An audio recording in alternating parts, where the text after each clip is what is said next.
Welcome back to 30 Days of Mania. We're talking about WrestleMania 4 today. We just got finished watching the main event, and we'll get to that in just a second. Opening up WrestleMania 4, we've got some more fancy 3D effects. It's lightning flashing across the WWF logo instead of lasers this time. And we had the introduction with a big like a betting machine, because it's a Trump Plaza in Atlantic City, Donald Trump's hotel and casino. Gladys Knight did the introduction, America the Beautiful. It was good, enjoyable, you know. She's great. Yeah, I mean, she was good. Something about it wasn't that great to me, I don't know. Probably the no music. Yeah, it was a cappella, not with any accompaniment. And that What? accompaniment. Okay. Musical accompaniment.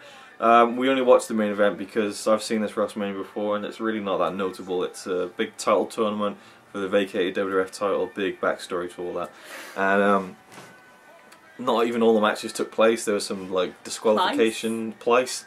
Only double disqualifications. No, a couple. There's one double disqualification. There's a couple more disqualifications. There was like a one match went to 15-minute, the full time limit, and then both of them just didn't go through. There was still around 16 matches, I think. So a long show, lots of short, not great matches, a couple of bits of decent wrestling, but it was just really the main event that was worth watching, which was Randy Savage versus Ted DiBiase for the vacated WWF title. What did you think of the match? What you saw of it? Why was it worth watching? Why was it worth watching? Cool. We need to watch just, one match, I know, but I mean, like, compared to Randy Savage and what's his name? Steamboat. Yeah, well, this is a pretty iconic image. Savage lifting up Elizabeth on his shoulder with the belt, and Hogan celebrating with him and stuff. It was like the crowd. We were only waiting for the Hulk, weren't we? Yeah, they're just waiting for Hogan to come out and even the score, because DiBiase had Andre the Giant down there to help him win.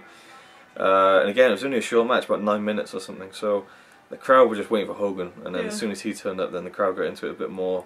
That kind of ruined it, I think. Yeah, it was just a standard wrestling match, really nothing too spectacular. Savage had also wrestled like 3 other matches, but it is what it is.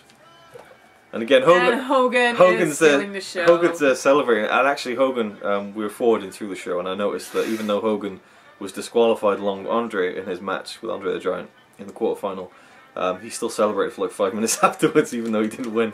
So he just loves the crowd. Yeah, and they love him. I mean, it's Hulkamania is still running wild. It's very interesting to me that they chose to put the title on Randy Savage at this point in time. It was quite a change up, but I mean, not undeserved, of course. But Hulk Hogan was still hugely over at this point.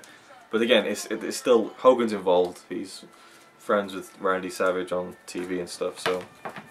And most wrestling fans know where that was headed to, so that's pretty cool. We'll talk about that in the next one, I guess. But yeah, WrestleMania 4, it is what it is. Not really a big one.